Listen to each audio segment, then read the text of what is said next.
আলহামদুলিল্লাহি রাব্বিল আলামিন ওয়ালা আকিবাতুল মুত্তাকিন ওয়াসসালাতু ওয়াসসালামু আলা সাইয়্যিদিল মুরসালিন ওয়া আলা আলিহি ওয়া সাহবিহি আজমাইন আম্মা বাদ ফাআউযু বিল্লাহি মিনাশ শাইতানির রাজিম বিসমিল্লাহির রহমানির রহিম। সম্মানিত দর্শক শ্রোতাবৃন্দ, আজকে একটি গুরুত্বপূর্ণ বিষয় নিয়ে ভিডিওতে আলোচনা করব। বিষয়টি হচ্ছে মসজিদুল আকসা, ফিলিস্তিনের পবিত্র ভূমি জেরুজালেম আল কুদুস বাইতুল মুকাদ্দাস সম্পর্কে। কেন এই জায়গাটা মসজিদুল আকসা এবং আশপাশ ভূমিটি পবিত্র, কোরআনে বর্ণিত, মুসলমানদের কাছে এত কেন গুরুত্বপূর্ণ, এই বিষয়টা মুসলিম উম্মাহ জানা দরকার। বর্তমান জেনারেশন প্রজন্ম তাদের জানা দরকার, কারণ বর্তমান প্রজন্ম অধিকাংশ একটা বিশাল একটা অংশ উঠতি বয়সী যুবক বা যুবতী তারা খেলোয়াড়দের জীবনী সম্পর্কে যেভাবে তারা স্টাডি করে জানে, বিভিন্ন ফুটবল খেলোয়াড়, বিভিন্ন ক্রিকেট খেলোয়াড়, বিভিন্ন টেনিস খেলোয়াড়, বিশ্বের আন্তর্জাতিক খেলোয়াড়দেরকে, তারকাদেরকে তারা যেভাবে ফলো করে, যেভাবে তারা তাদের স্টাডি করে, যেভাবে তাদেরকে জানে, তাদেরকে নিয়ে যেভাবে আলোচনা সমালোচনা করে রাস্তাঘাটে বিভিন্ন জায়গায়, এমনভাবে মুসলিম মিল্লাতের ইতিহাস, ঐতিহ্য, স্মৃতি বিজড়িত নবীদের রাসূলদের যে জায়গা, যে পুণ্যভূমি, আমাদের প্রথম কিবলা মসজিদুল আকসা সম্পর্কে এই জেনারেশন অনেকটাই অফিয়াল নয়, অনেকেই জানে না এবং এই সম্পর্কে তারা গবেষণা বা চিন্তা চেতনা করে না। নতুন প্রজন্মকে জানানোর উদ্দেশ্যে হাজির হয়েছি। এই জায়গাটা আল্লাহ রব্বুল আলামিন কোরআনুল কারিমে বলেন যে এটা পবিত্র জায়গা। ইয়া কওমি দুখুলুল আরদাল মুকাদ্দাসাতাল্লাতী কাতাবাল্লাহু লাকুম ওয়া লা তারতাদ্দু আলা আদবারিকুম ফাতানকালিবু খাসিরিন। হে আমার সম্প্রদায়, তোমরা এই পবিত্র ভূমিতে তোমরা প্রবেশ করো, তোমরা পশ্চাৎপদ হয় না বা উল্টো পথে তোমরা যেও না। যদি এমনটা করো তাহলে তোমরা ক্ষতিগ্রস্ত হবা। এই জায়গাটা আল্লাহ তাআলার পবিত্র কোরআনুল কারিমের স্বীকৃত পুণ্যভূমি। যে কোরআনের স্বীকৃত ভূমি, পুণ্যভূমি হচ্ছে বাইতুল মুকাদ্দাস, ফিলিস্তিন বা আল কুদুস বা মসজিদুল আকসা। দ্বিতীয় হচ্ছে নবী রাসূলদের স্মৃতি স্মারক। এই জায়গা অসংখ্য অগণিত নবীদের কবর রয়েছে এর আশপাশে। এখানে বিভিন্ন নবীগণ হিজরত করেছেন। ইব্রাহিম আলাইহিস সালাম হিজরত করেছেন, নূহ আলাইহিস সালাম হিজরত করেছেন। ওয়ানাজ্জাইনাহু ওয়া লূতান ইলাল আরদিল্লাতী বারাকনা ফিহা লিল আলামিন। আল্লাহ তাআলা বলেন, আর আমি ইব্রাহিম এবং লূত আলাইহিস সালামকে মুক্তি দিয়েছি এবং বরকতময় যে বিশ্ব জগতের জন্য যে বরকতময় জায়গা, সেখানে তাদেরকে আমি প্রবেশ করেছি, সেখানে তাদেরকে রেখেছি। এই জায়গাটা আল্লাহ তাআলার বর্ণিত একটা বরকতময় জায়গা, পূর্ণময় জায়গা, অর্থাৎ নবী রাসূলগণদের এখানে স্মৃতিচারক ভূমি। এই আশপাশে অনেক নবী রাসূলগণ, পয়গম্বরগণ এখানে এসেছেন, হিজরত করেছেন, দেখেছেন এবং এর আশপাশে আসার জন্য করেছেন। এখানে অনেকেরা তাদের শায়িত আছেন। এই জন্য এই ভূমিটা হচ্ছে নবী রাসূলগণের স্মৃতিচারক ভূমি। দ্বিতীয় হচ্ছে বরকতময় পূর্ণভূমি। আল্লাহ রাব্বুল আলামিন সূরা মুনাফির বলেন, সুবহানাল্লাযী ইসরা বিআবদিহি লাইলাম মিনাল মাসজিদিল হারাম ইলাল মাসজিদিল আকসাল্লাযী বারাকনা হাওলাহু লিনুরিয়াহু মিন আয়াতিনা ইন্নাহু হুয়াস সামিউল বাসীর।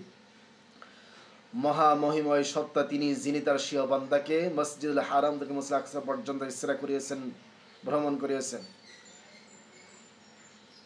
বারাকনা হাওলাহু লিনুরিয়াহু মিন আয়াতিনা, এবং তার চারপাশে বরকতময় জায়গা, যাতে আল্লাহ তাআলা তাকে নিদর্শন দেখান। এমন একটা জায়গা, যে জায়গাটা একটা বরকতময় জায়গা, বারাকা জায়গা, যেখানে আল্লাহ তাআলা খাস রহমত বরকত বর্ষিত হচ্ছে, এমন একটা জায়গা।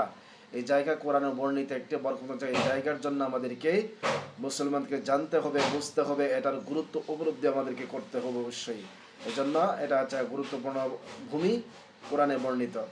নাম্বার 4 হচ্ছে দ্বিতীয় প্রাচীনতম মসজিদ। এটা আল্লাহ রাসূল সাল্লাল্লাহু আলাইহি ওয়াসাল্লামকে এক সাহাবী আবু যর রাদিয়াল্লাহু আনহু জিজ্ঞেস করেন যে, আল্লাহ রাসূল, যে প্রথম মসজিদ কোনটি? আল্লাহ রাসূল বলেন, মসজিদুল হারাম। তো দ্বিতীয় মসজিদ হচ্ছে মসজিদুল আকসা। তো এদের মধ্যে ব্যবধান কত? 40 বছর পরের ব্যবধান। মর্যাদার দিক থেকে তৃতীয়, কিন্তু মসজিদ নির্মাণ করার ক্ষেত্রে, পুরাতন ক্ষেত্রে, প্রাচীনতম ক্ষেত্রেই হচ্ছে এটা হচ্ছে মসজিদুল আকসা হচ্ছে দ্বিতীয়তম মসজিদ। এবং মসজিদ তৃতীয় মর্যাদাপূর্ণ মসজিদ হচ্ছে মসজিদুল আকসা। প্রথম মসজিদ হচ্ছে মসজিদুল হারাম, দ্বিতীয় মসজিদ হচ্ছে মসজিদে নববী, মসজিদে রসুল সাল্লাল্লাহু আলাইহি ওয়াসাল্লাম, তৃতীয় মসজিদ মসজিদুল আকসা। এখানে 1 রাকাত নামাজ পড়া কোনো হাদিসে বর্ণনা এসেছে 25,000 রাকাত, আবার কোনো বর্ণনা এসেছে 500 রাকাত নামাজ পড়ার সওয়াব পাবে এই মসজিদে যে ব্যক্তি সালাত আদায় করবে।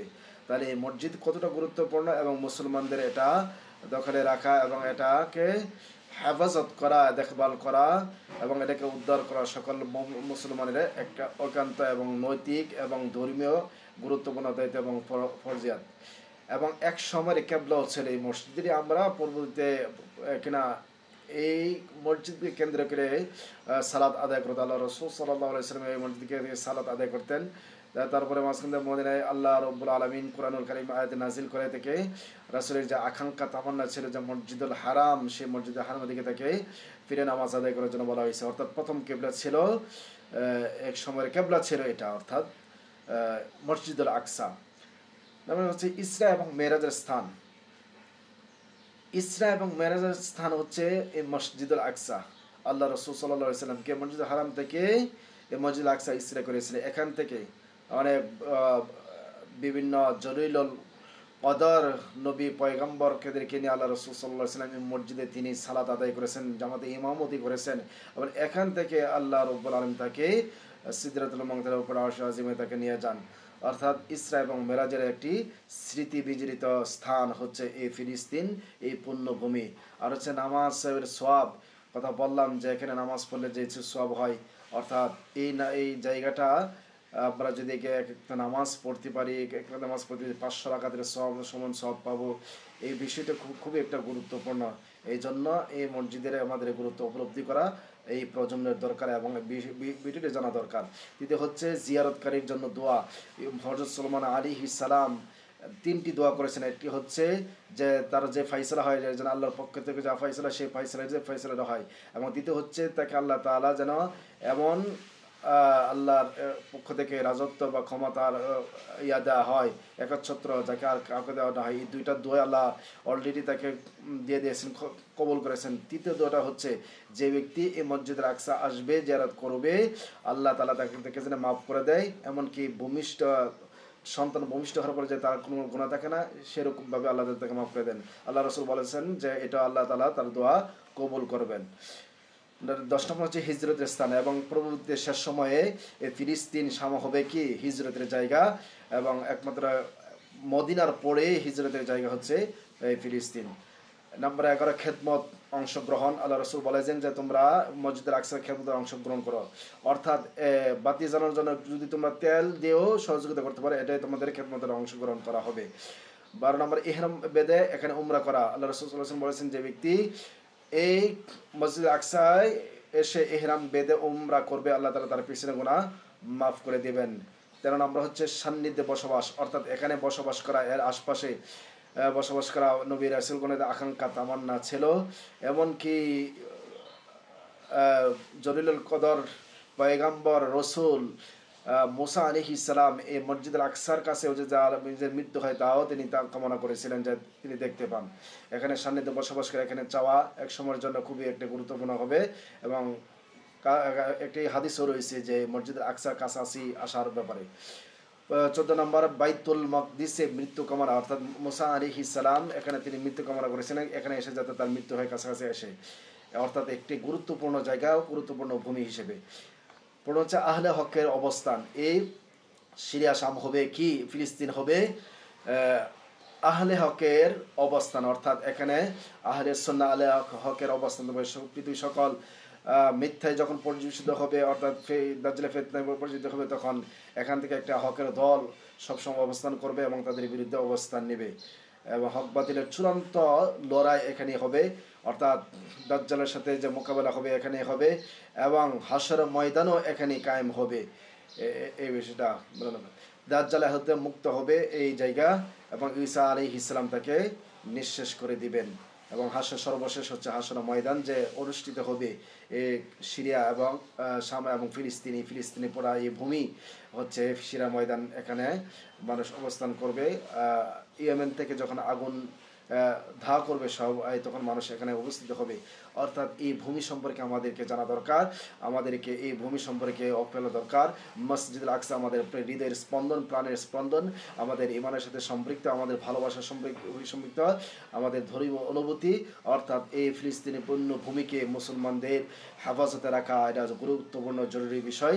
আজকে যে মার্চ ফর গাজার যে বাংলাদেশে একটি বিশাল জমায়েত হবে, প্রতিবাদী সমাবেশে সবাই অংশগ্রহণ করুক এবং সবাইকে জাগ্রত হোক এবং ফিলিস্তিনি আকসা সম্পর্কে এই জেনারেশন, পরবর্তী জেনারেশন যাতে জানে বুঝে তারা চর্চা করে এবং এটা নিয়ে গবেষণা করে এবং এটার গুরুত্ব, মর্ম, এটার প্রয়োজনীয়তা, উপযোগিতা মানুষ জানা পরবর্তী প্রজন্ম উপলব্ধি করে, সে সম্পর্কে আমার এই ভিডিওটা।